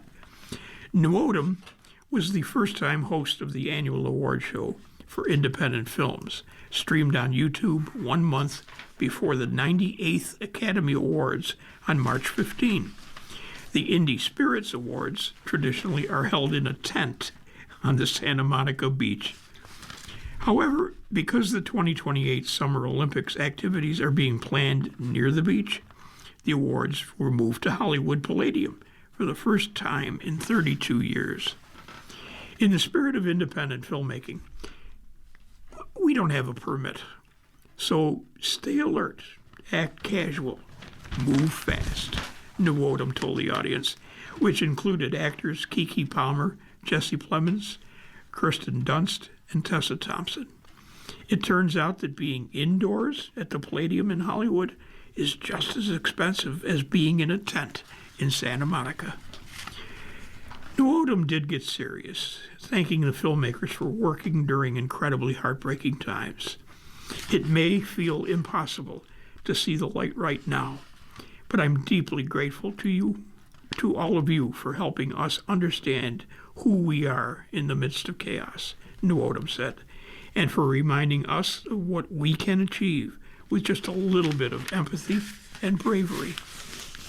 While New Odom stayed out of politics during the award show, political statements still were made at the Indie Spirits Awards.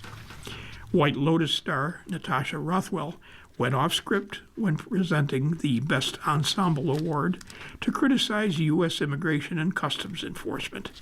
Hi, everyone. I'm going to go to the teleprompter, but I just want to say, expletive ice, Rothwell said, staring into the camera before calmly going back to the award presentation for the Apple TV series Chief of War. So, who won at the Independent Spirit Awards? Adolescence star Stephen Graham beat a crowded field, including Noah Wyle of The Pit and Seth Rogen of The Studio, to win lead performance in a new scripted series. The Netflix series won a record 4 TV awards, including new scripted series, supporting performance for Aaron Doherty, and breakthrough performance for Owen Cooper. Rose Byrne, Oscar nominated for her role in If I Had Legs, I'd Kick Ya, won lead performance in a movie, beating a field that included Oscar-nominated Joel Edgerton from Train Dreams. Byrne said from the stage that the drama could only have been an independent film because her character is fierce, ferocious, and she's a middle-aged woman. The Brazilian film The Secret Agent won an international film, and The Perfect Neighbor won Best Documentary. Both films are frontrunners in their respective Oscar categories. Train Dreams, which is nominated for the Best Picture Oscar, won 3 Indie Spirit Awards, including the top prize, Best Feature. The drama also won Best Director for Clint Bentley and Best Cinematography for Adolfo Veloso. This film is about all the small lives that keep the world going, the people who don't always get movies made about them and don't have monuments made for them, Bentley said of the drama about a laborer in the early 20th century American West.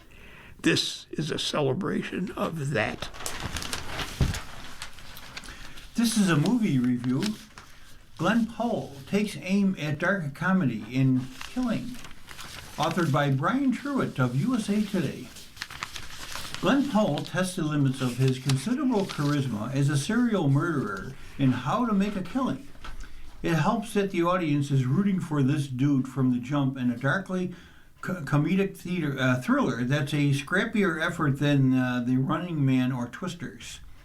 Powell's inherent likability is key, playing a protagonist who's set to inherit an 11-figure fortune if he assassinates a handful of relatives.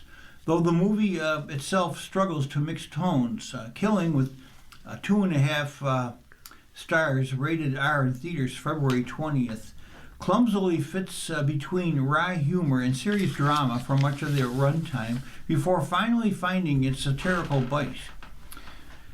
Written and directed by John Patton Ford of Emily the Criminal fame, the loose adaptation of the 1949 British comedy Kind Hearts and Coronets centers on Beckett Redfellow, played by Powell, the result of a one-night stand between a well-to-do 18-year-old heiress, Mary, played by Nell Williams, and random party cellist, played by Damien Wantanar, When Mary won't give up the baby, she's disowned by patriarch Whitelaw, played by Ed Harris, and exiled to New Jersey from her family's palatial Long Island estate. Mary surrounds her young son's middle-class life with posh aspects, archery practice, piano lessons, and tells him he deserves the family's billions just as much as anyone. Promise me you won't quit until you have the right kind of life, she tells Beckett on her deathbed. And as he becomes an adult, Beckett has that line running through his mind. And that, combined with him losing his job and a chance encounter with a childhood pal Julia, played by Margaret Qualley, sparks a murder plan. All he has to do is take out 7 people and Beckett will be rich beyond measure. Nobody would miss a few of his cousins. Daredevil Playboy Taylor, played by Raph Law, pretentious artist Noah, played by Zach Woods, and paranoid megachurch pastor Stephen, played by Topher Grace. Though kind Uncle Warren, who is played by Bill Camp, and Beckett's unassuming girlfriend Ruth, played by Jessica Henwick, and femme fatale Julia complicate matters. Suffice to say, some family members get offed. Most of them are jerk faces, yes, and Beckett's mindset is understandable. But as an exploration of that old adage about money and happiness, the narrative seems a bit lightweight. Though our protagonist does wrestle with his morality and what he needs to be truly content, it ultimately feels unearned. Though a third act confrontation between Beckett and Whitelaw lends a needed boost of gravitas. Powell, however, has a knack for making schmucks shine. Yeah, see Chad Powers, Top Gun, and Maverick. And does his part to bring out Beckett's complexities. It's his best work since Hitman, in which Powell played a fake killer rather than an actual one. In How to Make a Killing, he's able to navigate his character's initial awkwardness when it comes to bloodshed, as well as the desperate intensity when his entire life begins to tweeter precariously. And among the supporting players, Woods is the most game of the wacky relatives. Qualley's a hoot as an antagonistic presence, and Camp, a venerable character actor, who was always a great sight to see, is pretty much the heart of the movie. There are shades of better films, a little Wolf of Wall Street here, some American Psycho there. It's not a wealth of greatness, yet with a smattering of sharply written scenes, Powell finding a nice blend of heroic and dastardly plus a smart coda, Killing does a good enough job as a watchable piece full of nasty come-uppance. On to a book review. The book, by the way, is called Devout, and it's written by David Archuleta. Subtitled Losing My Faith to Find Myself. And the photograph accompanying is a close-up profile of David Archuleta, and it says he is telling his story from his perspective for the first time, and the book is out now. Claire Mulroy writes the article. This is not David Archuleta's first memoir, but it's the first one that really feels like him. Devout, now out from Gallery Books, comes nearly 2 decades after Archuleta gained a national following as the 17-year-old runner-up of American Idol, season number 7. In the years that followed, he released his hit single, Crush, and his self-titled debut album, embarked on tours for American Idol, and his Christmas albums, and then left it behind for 2 years for a missionary trip with the Church of Jesus Christ of Latter-day Saints. Behind the scenes, Archuleta was struggling with an unstable home life, where he alleges his dad was emotionally abusive. He also was coming to terms with his sexuality, which was at odds with his Mormon upbringing. His 2010 debut memoir, Chords of Strength, was his management's suggestion, he says. He didn't really feel he had a lot to say. His dad, who he says took a controlling stance in his career, acted as a ghostwriter. Devout, on the other hand, is wholly Archuleta's, even if it made the experience that much harder. Now that he's 35, he delivers honesty and vulnerability, even breaking the fourth wall to do so.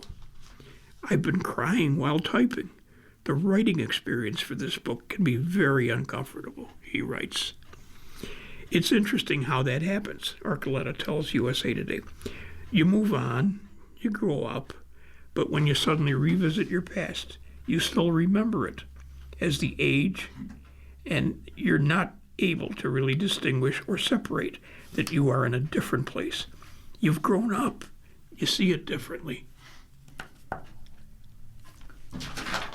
You're listening to a reading of today's USA Today on the Niagara Frontier Radio Reading Service. The time is 1:45. Continuing, Archuleta opens up about his father's alleged abuse. Now, it was his father, Jeff, who pushed him toward the spotlight. He encouraged Archuleta's singing from a young age. But Archuleta writes he felt like he was being played by his father. He controlled his song choices on Idol. And Archuleta writes that his success only reinforced his father's conviction that his role as my musical guide was righteous. Idol eventually banned his father from rehearsals for meddling. While he was on Star Search, and again later in his teen years, he and his dad slept in their car to avoid hotel room costs. He instilled an us versus them mentality toward coaches and peers that made Archuleta feel isolated. He asked for an exorbitant percentage of Archuleta's income and used it to gamble online. Archuleta writes in Devout, even when Archuleta finally found peace away from him on his mission in Chile, their limited catch-ups were full of one-sided and condescending conversations. Why does this guy have to be my dad, is how I felt at the time. Why does he treat me like this? He says. He keeps telling me that I keep treating him bad and that no son would treat their dad like this. I don't know what I'm doing. I'm like, Dad, I'm like, expletive, doing everything that you asked me to do. It's still not enough. At the time, I used to write in my journal, I feel like I can tear my heart out and let him eat it, and it still wouldn't be enough for him. There's nothing I could do. It was only after a heart-to-heart with a missionary leader that he realized what his dad was doing. It was emotional, verbal, and mental abuse, Archuleta says. Now, USA Today has reached out to Jeff Archuleta for comment. He told people that he doesn't believe he was abusive and was instead advocating for his son, whom he loves. Untangling childhood trauma took years of therapy. What also helped was his friendship with Jeanette McCurdy, another child star who later opened up about her abusive mother in her memoir, I'm Glad My Mom Died. Both stars were Mormon and bonded over religion when Archuleta guest starred on sitcom iCarly. Later, they'd connect over leaving the church and their parents. McCurdy encouraged Archuleta to write a book, even putting him in touch with the team at Simon & Schuster, who published her book. I'm just really appreciative that my friend felt like my story was worth telling. And I think she knew how life-changing and liberating it was for her to write her experiences, Archuleta says. She wanted me to have that experience as well. Coming out as queer was another kind of liberation for Archuleta. The period leading up to his 2021 Instagram post about his sexuality was dark. Archuleta struggled with suicidal thoughts and depression. He had come out to his family and faith leaders much earlier, but he believed it was something sinful that he needed to overcome. When he finally did come out, he was eager to gather church leadership and challenge their current stance on the LGBTQ plus community, which says the attraction itself is not a sin, but acting on it is. In initial conversations, one leader told him he'd never had an in-depth conversation with a gay person. Archuleta wanted to change that, but then they ghosted him, he writes. I'm still waiting to finish my conversation with the leaders, Archuleta says. He says he believes they're afraid to find out about the joy and security LGBTQ plus people find after coming out. There's still some homophobia that they grew up being taught that they're afraid to challenge, Archuleta says. I would love to give my perspective as somebody who grew up, was raised in that church, fully devoted, fully committed to do whatever I needed to be close to God, and help them understand that by accepting the gifts that God gave me as being a queer person and having that perspective on life and sharing, it made me the closest to what I understood as God that I ever was. Why would you want to take that away from me? Now, though he's not a participant in the church anymore, he says he left his name on the church's list of members as a symbolic open door. He's still eager for that dialogue, especially if it'll help LGBTQ plus youth not feel like he did. For now, he's sharing that story in Devout. There was a time when I thought it was impossible. Like, I would rather die than accept this. And there are a lot of people who still feel that way, he says. So basically, who is Archuleta today? Well, he has shed much of his past. After a period of no contact, his father has apologized to him, and the two have a relationship, but with boundaries. His mother and sisters have left the church. His family grows closer the further from religion they are, he writes. Now he calls upon a higher self for guidance and connection rather than the God he was taught to revere as a kid. And he's found a new community attending music festivals. Part of the magic of church was, come on in. Don't expect to stay the same. You're going to be changed. But sometimes you are expected to change things that they don't realize you don't need to change, Archuleta says. At festivals, I don't have to hide who I am here to fit in. I don't have to darken myself, put myself in the shadows in order to be accepted and seen by people. It's so beautiful. It's such a human experience to be like, you know what? We're all different, but we're all here. Indescribable Nirvana goes back in time with a Borat twist.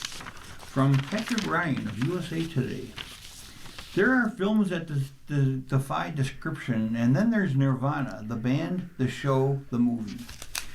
A part Back to the Future nostalgia trip and part Borat-style guerrilla hijinks, the low-budget Canadian comedy in theaters now has become a word-of-mouth favorite among filmgoers and critics alike, with 97% positive reviews from critics on Rotten Tomatoes. Created by and starring Matt Johnson and Jay McCarroll, the project began in 2007 as a mockumentary series about two best friends perpetually trying and failing to land a gig at Toronto venue The Rivoli, despite having never written or recorded a song in their lives. In this meta outing, the characters of Matt and Jay hatch a scheme to book a show by pretending they're time travelers, only to accidentally warp back to 2008 in a dinged-up RV.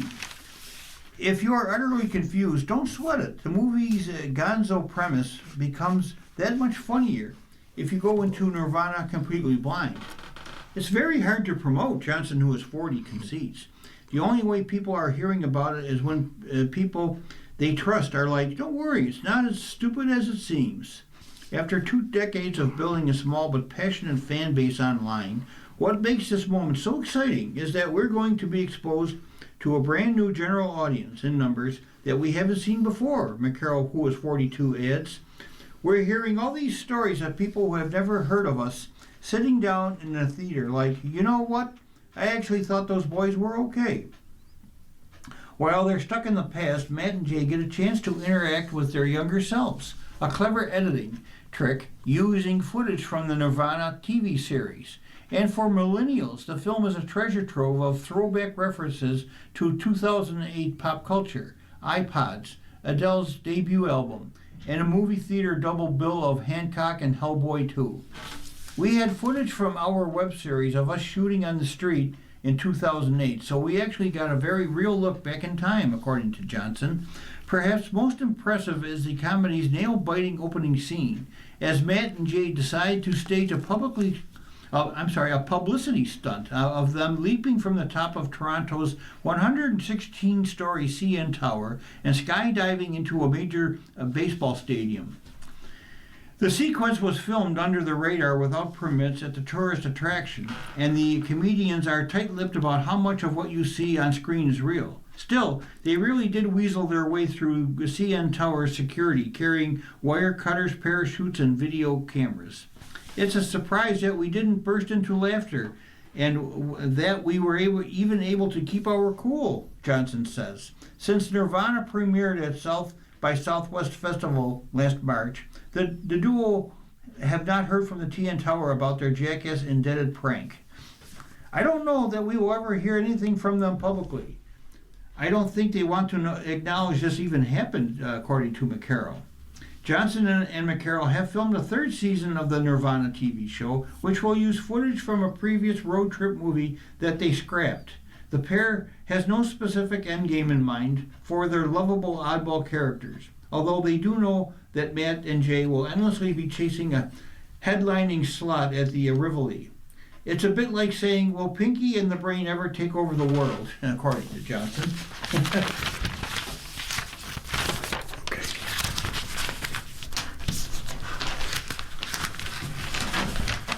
You've been listening to a reading of USA Today for Thursday, February 19th, 2026. We read USA Today weekdays at noon. For more information, call 821-5555. Your readers today have been Ken Drost and Jim Duffy. Radio Reading mails out a large print program schedule to our listeners every other month. If you have not received a Niagara Frontier Radio Reading Service large print program schedule in the mail, please call us at 716-821-5555. We will make sure that you receive one every other month. A Braille version of the schedule is also available upon request. Our number again is 716-821-5555. If you or people you know shop at any of the Dash's supermarkets, please save Dash's register tapes for radio reading. Our agency receives $2 for every $100 in Dash's register tapes. Radio Reading has raised thousands of dollars so far. Anyone can drop off their Dash's tapes to the Niagara Frontier Radio Reading Service at 1199 Harlem Road, Cheektowaga, between William and Clinton Streets. Or Dash's tapes can be mailed to the Niagara Frontier Radio Reading Service at 1199 Harlem Road, Cheektowaga, New York, 14227. Any questions on Dash's tapes for radio reading? Call us at 716-821-5555, and thanks for caring.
following program is intended for listeners who are blind, have low vision, or have another print